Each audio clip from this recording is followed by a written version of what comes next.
Hello guys, again welcome you all to my YouTube channel Codingpedia. Guys आज की video में कुछ आपको इंपॉर्टेंट इन्फॉर्मेशन देने वाला हूँ रिलेटेड टू सीपीसी एग्ज़ाम। ठीक है, आज की वीडियो में हम बात करेंगे गाइज कि सीपीसी एग्ज़ाम की आप तैयारी कैसे कर सकते हो।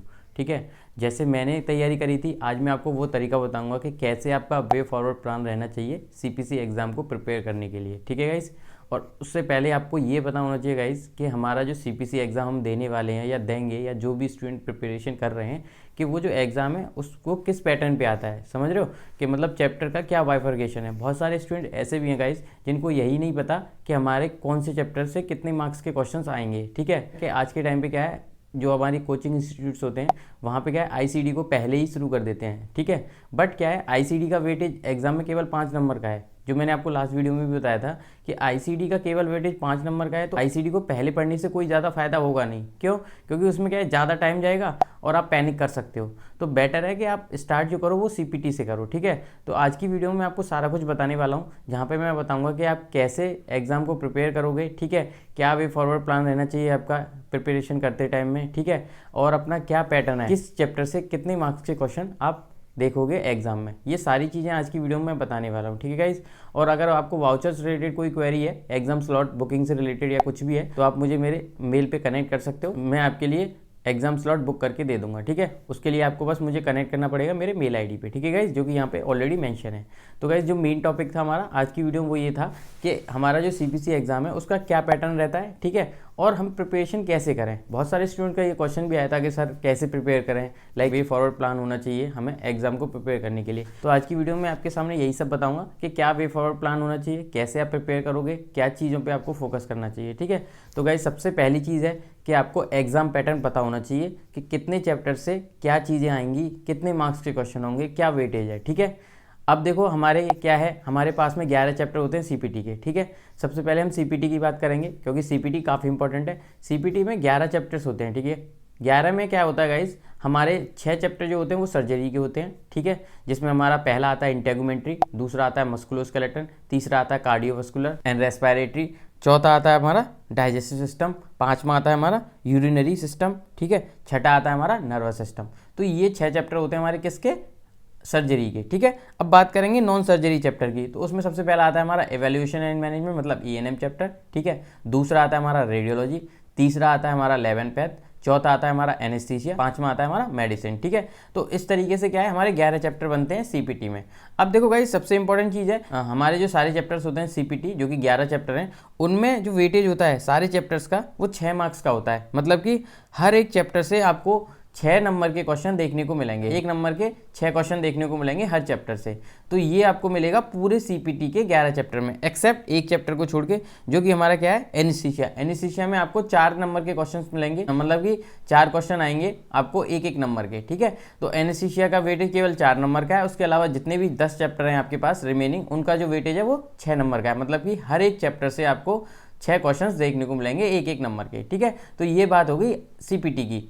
इस तरीके से आपको सीपीटी में क्वेश्चंस देखने को मिलेंगे हर चैप्टर से। ठीक है गाइस, केवल एनेस्थीसिया में ही कम वेटेज है, उसके अलावा सारे चैप्टर्स में से आपको 1-1 नंबर के 6 क्वेश्चंस देखने को मिलेंगे। अब बात कर लेते हैं guys rest of the things की, कि हमारी और कौन कौन सी चीज़ों में कितना कहाँ से आएगा। ठीक है, अगर अब मैं बात करूँ केस स्टडी की, तो केस स्टडी में गाइस आपको 10 मार्क्स के क्वेश्चन देखने को मिलेंगे। ठीक है, अगर बात करें हम हिपिक की, हिपिक आपको 3 नंबर का मिलेगा देखने को, एससीपीसीएस है ना। अगर बात करें आईसीडी, जो कि आज के टाइम पे काफ़ी कोचिंग वाले सबसे पहले ही शुरू कर देते हैं, उसका वेटेज केवल एग्जाम में 5 नंबर का है। ठीक है गाइस, और बात करें अपना एनाटॉमी की, एनाटॉमी अपना 4 नंबर का है। बात करें अपना मेडिकल टर्मिनोलॉजी की, तो वो भी अपना 4 नंबर का है। ठीक है, और एक और चीज़ रहेगी हमारी गाइस, वो रहेगी हमारी कोडिंग गाइडलाइंस और कंप्लाइंस। अगर कंप्लाइंस की बात करें तो वो 3 नंबर का क्वेश्चन आता है वहाँ से, और कोडिंग गाइडलाइंस की बात करें तो वो 7 नंबर का क्वेश्चन आता है। तो इस तरीके से आपका पूरा जो पैटर्न बनेगा वो 100 नंबर का बनेगा। ठीक है गाइज, जो कि आपको कंप्लीट करना होता है 4 आवर में। ये आपका एग्जाम होता है जो कि कंप्यूटर बेस्ड होता है, जहाँ पे आपको कंप्यूटर पे एग्जाम देना होता है। ठीक है गाइज,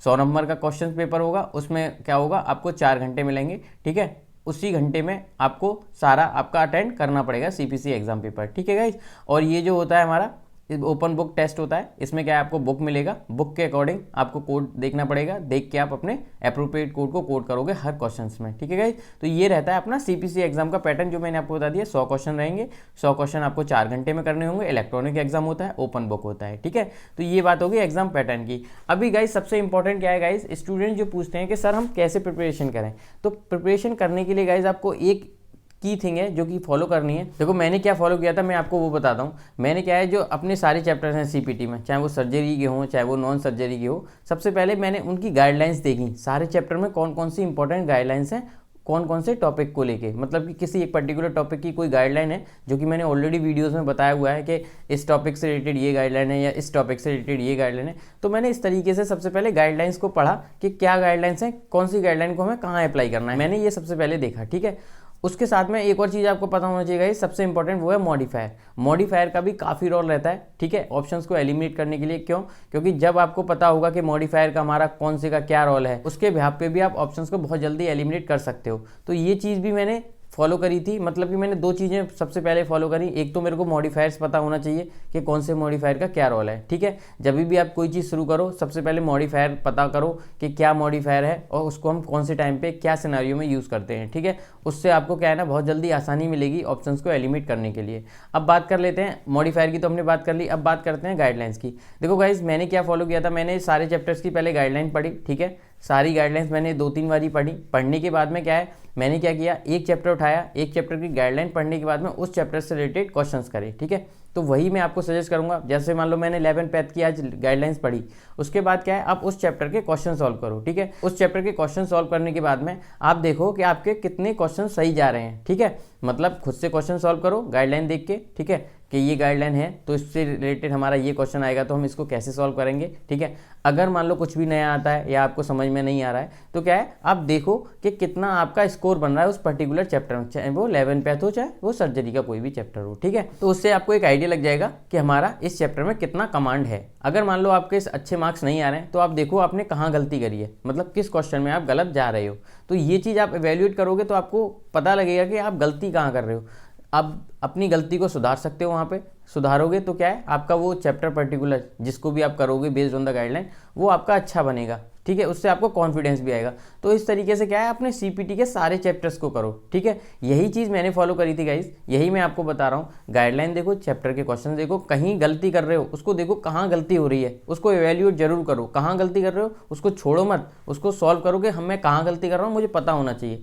तो ये चीज़ फॉलो करो। उसके बाद क्या है, आपने सारे चैप्टर्स कंप्लीट हो गए एक बार आपके इस तरीके से, फिर आप क्या है, आप जाओ एनाटॉमी पे। एनाटॉमी एक बार रिवाइज कर लो कि एनाटॉमी में क्या चीज़ें हैं। जैसे जिन लोगों के पास मेरे ड्राइव पे एक्सेस है वो एनफ है, उससे हटके आपको कहीं नहीं मिलेगा, ठीक है। कंप्लाइंस में भी यही सीन है, कंप्लाइंस भी आप ऐसे ही तैयार करो, मैंने भी ऐसे ही तैयार किया था, ठीक है। नोट्स के जरिए 3 नंबर का रहता है, ज़्यादा फोकस करने की जरूरत नहीं है, उतना पढ़ लोगे सफिशिएंट है, ठीक है। एनाटॉमी और मेडिकल टर्मिनोलॉजी ऑलरेडी मैं सारी वीडियोज़ में बता चुका हूँ, ठीक है। और मैं नोट्स भी मेरे ड्राइव पे अपडेट हैं, तो वो सफिशिएंट है, ठीक है। बात करें अगर कोडिंग गाइडलाइंस की, तो गाइस कोडिंग गाइडलाइंस में क्या है, आपको जो बेसिक गाइडलाइन है हर चैप्टर की, आपको वहाँ से कहीं से भी क्वेश्चन पूछ सकता है वो, ठीक है। जैसे मान लो रिपेयर की गाइडलाइन है, एटीटी की गाइडलाइन है इंटेगुमेंट में, तो ये चीज़ें वहाँ से आ सकती हैं। तो आप क्या है, गाइडलाइन चैप्टर की पता होना काफ़ी ज़रूरी है। तो इस तरीके से आप कोडिंग गाइडलाइंस को पढ़ो, ठीक है। अभी बात करें केस स्टडी। केस स्टडी क्या है गाइस, मैं आपको वीडियो बताऊंगा। केस स्टडी इतना आसान नहीं होता, केस स्टडी में भी कुछ ट्रिक्स होती हैं जो आपको फॉलो करनी होती हैं, तो ठीक है। केस स्टडी में बेसिकली क्या है, बेसिक फंडा मैं आपको बता देता हूँ।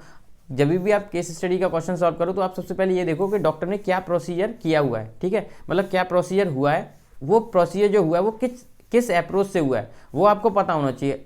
इसके बेस पे ही आप क्या है, ऑप्शंस को एलिमिनेट कर दोगे, ठीक है, और अपने राइट आंसर तक पहुंच जाओगे। ये जो मैं आपको बता रहा हूँ, ये मैं आपको अगली जो वीडियोस में जब बनाऊंगा रिलेटेड टू अपना केस स्टडी कैसे सॉल्व करेंगे, तो आपको पता चलेगा कि यही ट्रिक मैंने फॉलो करी है और यही ट्रिक से आप क्वेश्चंस को बहुत जल्दी सॉल्व कर सकते हो। तो ये चीज़ वे फॉरवर्ड रहती है तैयारी करने के लिए सीपीसी एग्जाम की, ठीक है। बात करें अगर आईसीडी की, देखो आईसीडी में भी क्या है, आईसीडी में केवल 5 नंबर का है वो है, ठीक है। तो उसके लिए आपको बहुत ज़्यादा टेंशन लेने की जरूरत नहीं है गाइज। जो इंपॉर्टेंट चैप्टर्स हैं जो कि मैंने गाइडलाइंस दे रखी हैं उनको तैयार कर लो, वो काफ़ी इफेक्टिव है और सफिशिएंट है, ठीक है। उसमें से आपको मतलब 5 में से 3 या 4 क्वेश्चन आपको मिल जाएंगे लाइक उनके बेस पे, तो आप उनको ईजिली सॉल्व कर सकते हो। बेसिक क्या है, आपको बेसिक सीपीटी बहुत स्ट्रॉन्ग करना है, जो कि अपना मैंने आपको बताया बहुत ज़्यादा वेटेज रखता है सीपीसी एग्जाम में। उसके 11 चैप्टर बहुत ज़्यादा इंपॉर्टेंट है गाइस, जो मैंने वे फॉरवर्ड बताया, तो उस तरीके से आप सॉल्व करो। तो इस तरीके से आप सारा कुछ एक बार पढ़ लोगे ना गाइस, देन आपको क्या करना है, आप मॉक सॉल्व करो, ठीक है। मॉक सॉल्व करने के बाद में क्या है, आपको एक आइडिया लगेगा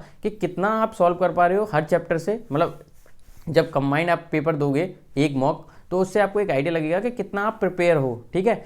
उस मॉक को आप जब इवेल्यूएट करोगे, लाइक आपके 80 to 85 आ रहे हैं या 90 आ रहे हैं, एवरेज बन रहा है आपका 85 to 90, 3-4 मॉक सॉल्व करो, तो ये समझ लो आपका प्रिपरेशन अच्छा है, ठीक है। अगर आपका बिलो 70 जा रहा है या आपका 75 तक जा रहा है, तो आपको गाइस ध्यान देने की ज़रूरत है। आपको कहाँ ध्यान देने की ज़रूरत है, आपको ये देखना है कि आप कहाँ गलती कर रहे हो, किस चैप्टर में गलती कर रहे हो, ठीक है। उस पर्टिकुलर चैप्टर को आप दोबारा से देखो, ठीक है, कि मैं इस टाइप के क्वेश्चन में फंस रहा हूँ, ठीक है। तो इस तरीके से भी आप समझ सकते हो कि आप कहाँ तक तैयारी कर पा रहे हो सीपीसी एग्जाम की। कोई भी जल्दबाजी मत करो गाइस। क्या होता है कि आप ये जो पेपर है ऑलरेडी आपको पता है कि 1 लाख रुपए तक का पड़ता है स्टूडेंट को, तो बेटर है कि आप पहले खुद को प्रिपेयर अच्छे से करो, ठीक है, जब भी आप एग्जाम देने जाओ सीपीसी का। तो ये सब चीज़ें ध्यान रखो जो मैंने आपको बताई हैं। पहले चैप्टर वाइज करो, फिर ये सब एनाटॉमी वगैरह जो भी चीज़ें हैं जो मैंने आपको बता दिया है वो करो। उसके बाद आप मॉक लगाओ, ठीक है। मॉक लगाने के बाद आप मॉक में अच्छे मार्क्स आते हैं, that means your preparation is good.